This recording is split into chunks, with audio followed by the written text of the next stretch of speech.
Amen. Well, as you know, we've been in a series on love, the disciples' relationship. And so today we're going to focus on love lets it go. And I want to say that during these last several weeks, it has been intense for me because I've always been really uncomfortable with giving sermons on love, as you know. But I want to present something to you which is so amazing because as I was preparing this, life is all about learning to love. I want you to turn to someone, make sure they heard you say this. He says, love, right? Life is all about learning to love. Turn to someone. Life is all about learning to love.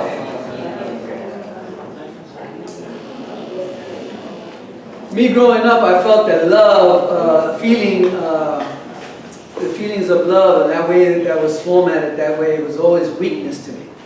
So I learned as love the way that the Bible describes it as weakness.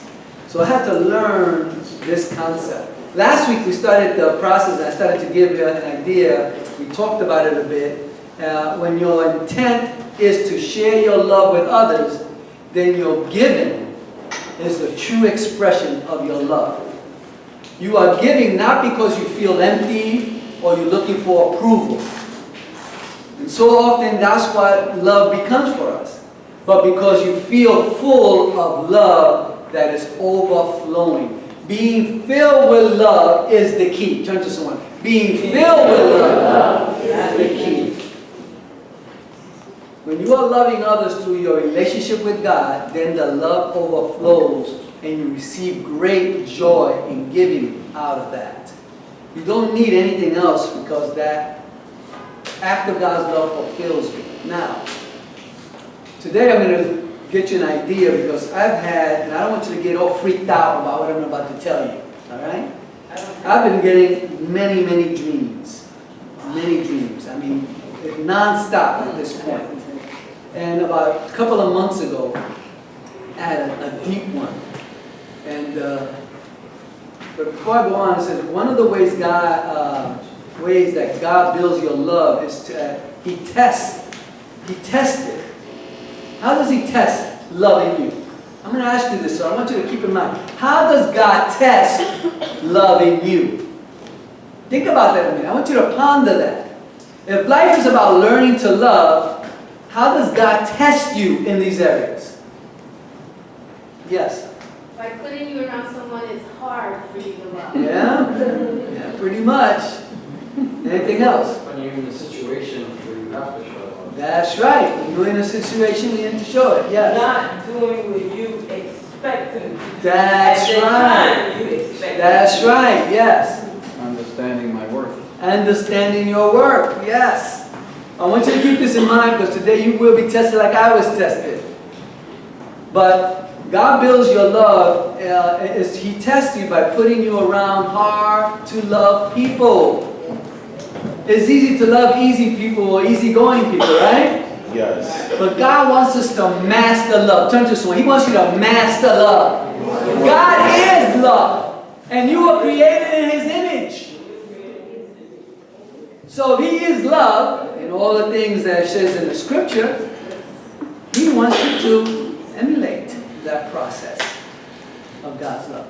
But here was a dream because the test that I have been going through has just been extreme. About a couple of months ago, I got to a fender bender.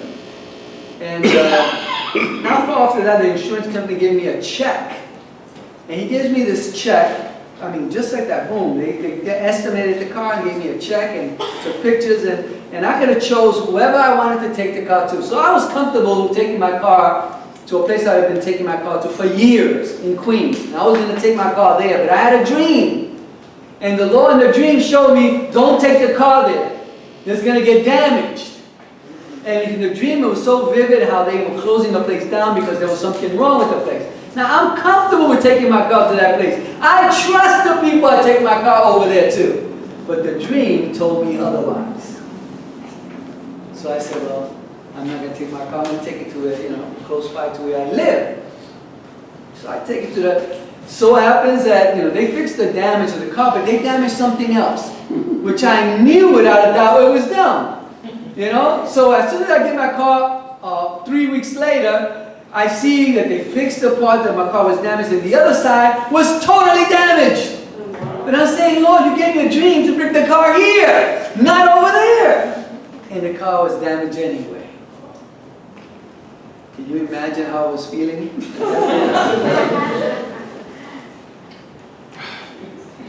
Sometimes, and all I can think about is the message that the Lord's giving me, love lets it go.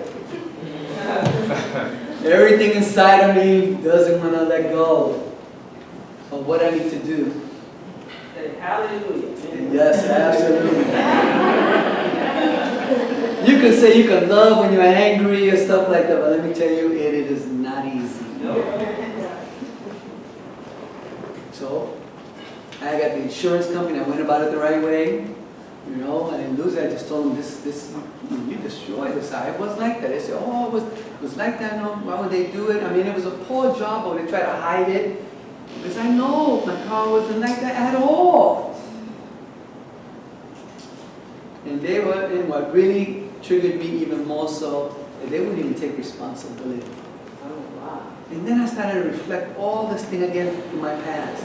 How I hate injustice. But who's my judge? Who gives me justice? So I had to let go of this thing so that He can take charge, but it was difficult. And there was a battle going on within me. And so I called the insurance company, and they show up there, the supervisor, and they have a buddy system over there. They know each other. They've been working together for years. So why would they even listen to me? I don't have any great testimony to say that I got my way, because I did. But God wants us to master love, and sometimes He puts us through these tests. What was Jesus' test of love? Wasn't Judas one of those tests for Him? Yeah. Think about these things. Throughout our lives, we're going to be tested in our ability to love 4 special types of people. Are you ready for this? Yeah. Because these guys are going to be around till the day Jesus comes to take you home. They're going to turn to someone, they're going to be around till the day Jesus comes to take you home. Difficult people are going to always be around. Accept it, folks. Now I'm going to give you all 4, and then we're going to talk about them a little bit. I'm going to give you a story in the Bible and show you how, wow. Sometimes Brother Aldo Maurice and I were talking about this thing, love, and love is no joke. It's hard and painful, And powerful. but very powerful. Because love never fails. Love conquers all. But you have to work through, you got to get to that point. And this is how you get to that point. But here are 4 types of people, right? Special types of people. We call them special because, wow. Difficult people, demanding people, disappointing people, and destructive people. 4 types of people that we're going to face in our lives as we deal with it. And as believers, we got to accept, we got to love them. Anyway, make sure you heard that. We have to love them.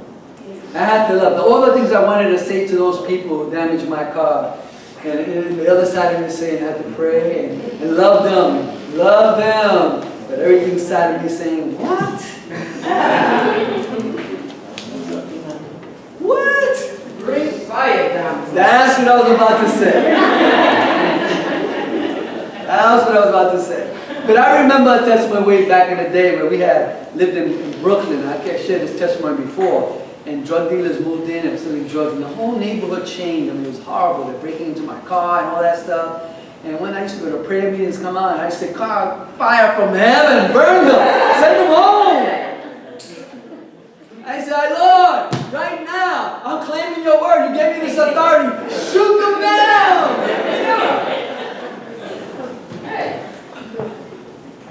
And one day I came from a prayer meeting, and I'm about to do the same thing. You know, I'm ready to look up, Lord, I'm ready crossing the street, and I'm ready to call fire from heaven. And he said, I need you to love them. Ouch, ouch. I knew exactly what he wanted me to do because in a flash, he gave me everything when he said that. I was to feed them. I was to provide and pray for them and do all of that. That is what he wanted to do. And we did it. Got the building together. I think Maurice and Michelle could attest to that. It was powerful when we did that. Powerful. That whole neighborhood started to change. We had put the Winans out. You remember the store, the group, the Winans? Put music outside. We made soup, hot dogs, all that stuff. On a cold day, we went out there and we started to share, give these addicts that went to buy the drugs food. We preached and ministered and prayed for. It was powerful. So one minute I'm over here calling fire from heaven. The next minute I'm here and feeding those people. These people need the love of God too, folks. But you can't approach them like you do most people because they are very complicated. Have you ever tried to get someone who's been just destructive and broken to a point where they can't even hear you? There are people, I don't remember when you were that way one time. Yes. These people need God too. But you can't approach them like you do most people because they are very complicated. You will need special grace and help from God to love these type of people. Now let's talk about these type of people for a minute. Tell me if you know any of these. All right? Difficult people. They are the hard to get along with. There's no pleasing them whatsoever. You know anyone like that? Yes. You can't please them no matter what you do. You know, I know a few of these people that have all four of these. Believe it or not. Matter of fact, I used to be one of these people. You say left, they say right. You say up, they say down. Contrary, they are, contrary is their middle name. They are cranky. They drive everybody around them crazy. You know anyone like that? You still have to touch base? Yeah. All right. I want you to stay with me, all right, as we work through this.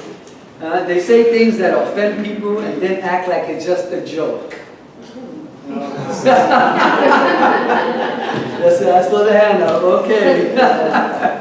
They are just joking. Yeah, just joking. They are insensitive to how people feel and generally think that whatever they say or do is fine and everybody should just agree with them. They justify anything. They could do no more. They're always right. That's difficult people. Let's go to the demanding people. You know any demanding people? I'm going to give you an expression of demanding people. I better not look at Circuit, I know what he's going to say. Know some demanding people?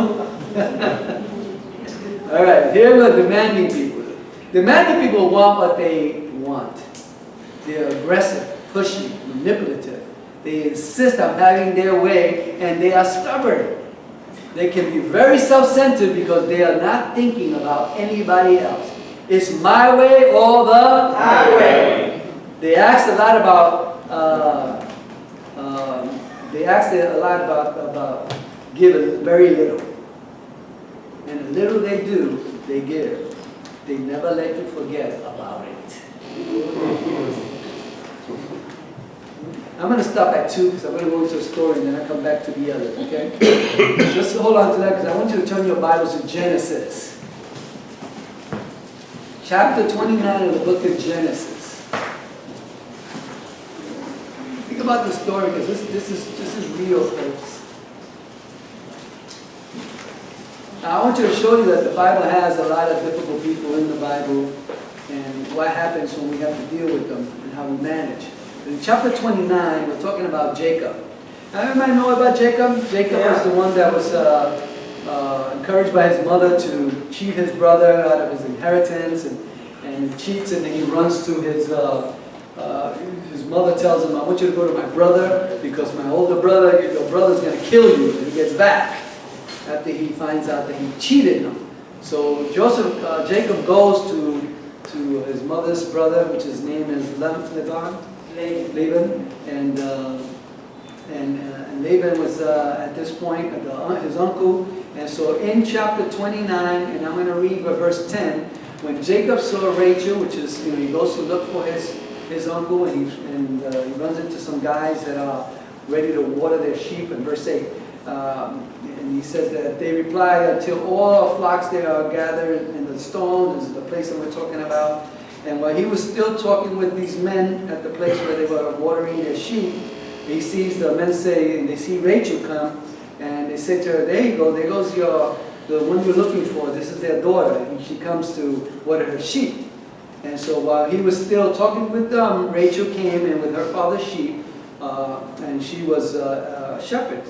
And when Jacob saw Rachel, daughter of Laban, his mother's brother, and Laban's sheep, he went over and rolled the stone, because back then they rolled the stone, and there was a big stone that it would cover to get the water, so it won't overspill and waste water. And so there was a big rock, big stone that they had to move. So he comes and he moves the stone, then he goes and kisses Rachel, he greets her, and he weeps out loud, which is for joy that he meets her. And here he is, and he meets her, and he tells her who he is, the son of Rebekah.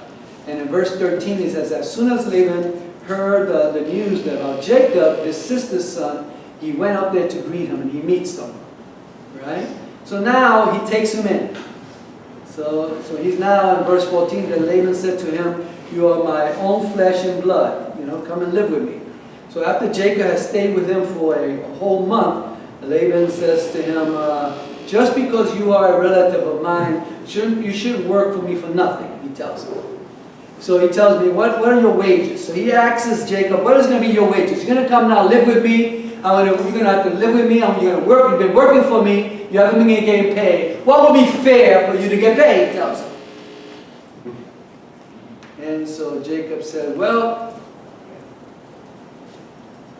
he's ready to respond. I'm going to see what verse we're here. Verse 15, Laban says to him, just because you are my relatives, remember, he says, I don't want you to work for nothing. Verse 16. Now Laban had two daughters, and the name of the older was Leah, and the name of the younger one was Rachel. And Leah had weak eyes, as the Bible describes her. You know what the word weak eyes meant back then? She wasn't very attractive. But Rachel was very lovely and beautiful. So the Bible says weak eyes, they put it really nicely, and they did that. So in verse 18, Jacob was in love with Rachel. And it says, I'll work for your daughter Rachel for 7 years in return for your younger daughter.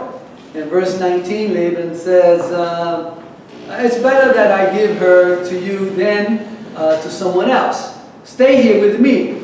So Jacob serves for 7 years so that he could marry, and this was the custom back then.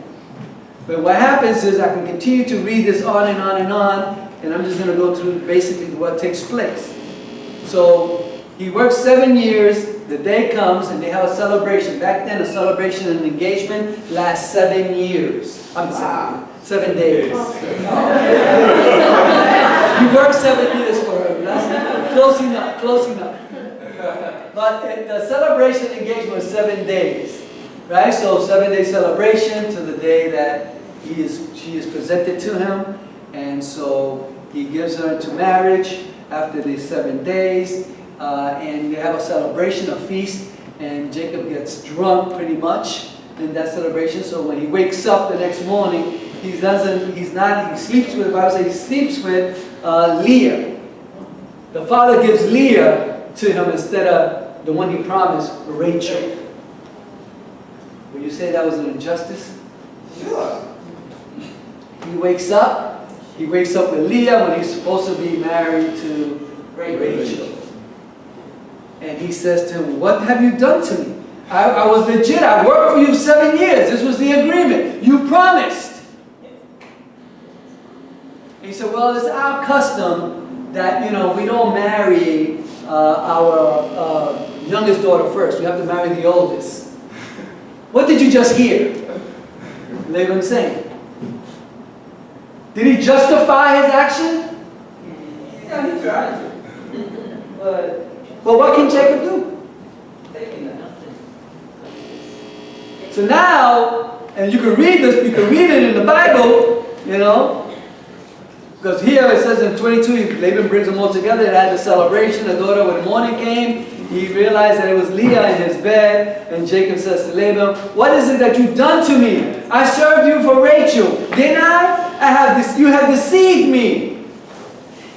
Laban replied, "No, this is my custom. This is the way we do things here. Got to marry the older one first. But if you marry me for another 7 years, you work with me for another 7 years, I'll give you my daughter Rachel." What choice did he have? So he works another 7 years. And this whole process goes on. Matter of fact, Laban wasn't a good person at all. He was a very difficult person, a very demanding person. He was all the stuff we talked about in the beginning. And he cheated him, and everything that went wrong with the sheep and stuff like that, he had to come out of his pay. Everything he did, this guy Laban was no joke. He was hard. So he worked after 7 years, and after those 7 years, he worked another 6 years for him. In Genesis 31, it tells you that. Why did he work 6 years longer? Well, he worked 6 years longer because at this point, he wanted to make some income. Everything he was working for at this point was for Laban. He didn't get any profit. He didn't save anything. He didn't own anything. So now, he made a deal after his 14 years of serving him and working. He tells him, "Listen, I'll work for you another 6 years, but this is the condition. I'll take the worst of your sheep and stuff like that, separate, give you all the best, and I'll take all the weak ones, and I'll take that, and I'll make my wealth from that." And God blessed him. He made his wealth from the worst. And that's how he developed his wealth. But then Laban's oldest sons were claiming or spreading the word that he was cheating them when he wasn't. So Laban now didn't find favor with him anymore because of his sons. See, he was producing, whenever you're doing good, there are going to be people out there that's not going to like when you're doing good.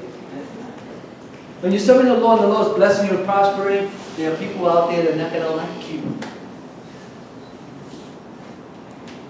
Have you seen that before? Hell yeah. But here, as Jacob was trusting God when nothing seemed to be happening, and we have to trust God when nothing seems to happen and when things are difficult. And it's still harder to live with the consequence of taking matters into your own hands. It is worse for us to try to take matters into our own hands. We don't see that. Sometimes God puts us in a position that we're going to need to trust Him all the way through. Not just because, sometimes we like to just take matters and move, we're going to move because it's not working the way we want it. And you make those decisions, and instead of waiting on the Lord, those who wait on the Lord, what happens? Renew their strength. And the Lord in chapter 31, here, and we read that from verse 1, go to chapter 31 so you can read this. Jacob heard that Laban's sons were saying that Jacob had taken everything our father owned and has gained all his wealth from what belonged to their father. And Jacob noticed that Laban's attitude towards him had changed. In verse 3, then the Lord said to Jacob, "Go back to the land of your fathers and to your relatives, and I will be with you." He had to hear from the Lord before he made a decision to leave that place that was so difficult for him. So often we want to move on our own. Now, so many other things had happened that when he wanted to leave this place, Laban made it even more difficult. Folks, our suffering, as it says in Hebrews chapter 2, verse 10, our suffering can make us more sensitive servants of God, believe it or not. If you don't see that the troubles that you're in, stuff you go through, God is using that to help us to be more sensitive to others. That pain that you feel of people doing you wrong, in some way, is doing you right.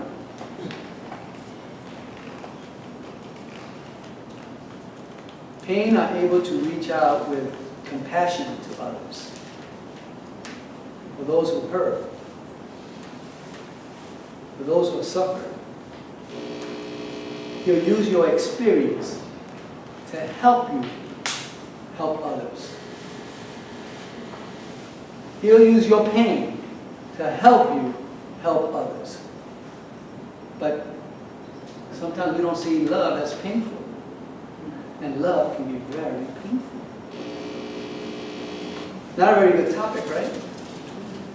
Now I can go on here. That's a part of the story when Jacob decides to leave. He knows that Laban is not going to let him leave. So Jacob takes his wives and family and all his wealth and all his stuff, and he leaves when Laban is not around. A couple of days later, Laban comes and he finds his family's gone, and he goes after them. Now, Laban is pretty powerful at this point, and he goes looking for them. And you got to read the story so you understand. But in the middle of that, when God asks you to leave, in the process of going to find and searching him, track them down, God gave Laban a dream. And he revealed to him and told him, do not touch my anointing. Amen. Clear as day. See, when God tells you to do something, you don't need to worry. We have to deal with difficult people. We have to deal with demanding people. And now we need to deal with disappointing people. You guys know what a disappointing people are like? Let's talk about it. Disappointing people mean well. They have the best intentions, but they always let you down. Know anyone like that? Yeah. They make a promise and often fail to keep it. Sounds familiar? Yeah. Sometimes they can disobey, be disloyal, unfaithful, and not show up, and not come through, or they'll stick with you for a while, or no longer convenient, or they just have their own way of thinking. It's all about them. They lose interest very easy. They don't come through. They stick with you for a while until it is no longer convenient for them. Or they got what they wanted and they have lost interest in you. Or the agreement you had with them is no longer. Then you have the last one, which is destructive people. What do you think destructive people are like? Not rhetorical. What do you think destructive people are like? Yes. They offend the people around them, they push people away, they just in the vernacular, they just kind of make people not want to be around them. Yeah, I have a okay. best friend that's like that. Right? Oh, you had a best friend like that? Wow. It's not enough for them to, it's not enough for them, well, I know what I'm trying to say. They gotta hurt you. You got The it? most important thing is they gotta see you bleed. Oh. All right. Yes. They're pretentious. They what? Contentious. Contentious? Yes. They sabotage your plan. Sabotage your Talk plan. behind your back. Yes. Lie about you. Yes. Absolutely. Anybody else? So I'm going to give you the description. That was a very good description. These people want to hurt you. They don't have to have a reason. They got an axe to bury and they want to put it in your back. Wow. Yeah. And they do. They will lie about you, steal from you, misrepresent you to people, make life hard for you. They can be dangerous because usually they show that charming face to the world. Right? But to you, they show the hateful, vengeful face. They drain you. You're always walking around on pins and needles with these individuals because you don't know what they're going to say or do. I'm not. They are the most wounded people, and that's why they are capable of hurt. Because it says that hurt people hurt others. Now these individuals that are there, they are around because they are broken and dysfunctional. But how do you respond in love to each of these people? And that's what we're going to talk about. How does the Bible want us to deal and manage people like this? Now everybody here knows, can identify to at least one of these 4 type of people? Let me see some hands. I just want to make sure you've been hearing the message and you hear what's going on. All right, so we have difficult people, demanding people, disappointing people, and destructive people. 1 Corinthians chapter 13, verse 5 tells us how to handle these 4 types of people. It says, love is not rude. What does that mean to you? I had to use this, by the way, this week. Several times, not only in the situation with my car, but with someone who calls me, when I had told them before, I told you not to call me and tell me this and deal with me with these areas. We had this conversation before, but you insist on doing it again, and I would appreciate it if you take heed to what I'm asking you, and I'm trying to be as polite and loving as possible to make sure I communicate with this person again. Please don't do it again. But everything inside me was saying, kill.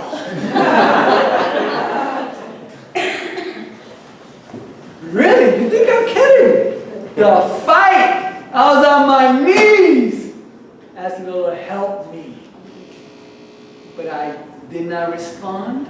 I took my ride, and constantly with all this that's going on with the car, with this individual, and all I can hear is love, love, love. The message to do is love lets it go. How can I let it go? I'm trying. What can I do? And it says love is not rude. Love does not demand its own way. Love is not irritable. And love keeps no record of when it has been wronged you. When we build these ways of loving into our lives, we go to we get the master's degree level of love. But this is why this was so difficult for me. So here goes. Difficult people are everywhere, folks. Everywhere. Have you seen them? Yeah. They're everywhere. But I know some personally, and Lord, hallelujah. They're at school, at work, at home, restaurants, stores, the highways, they're everywhere.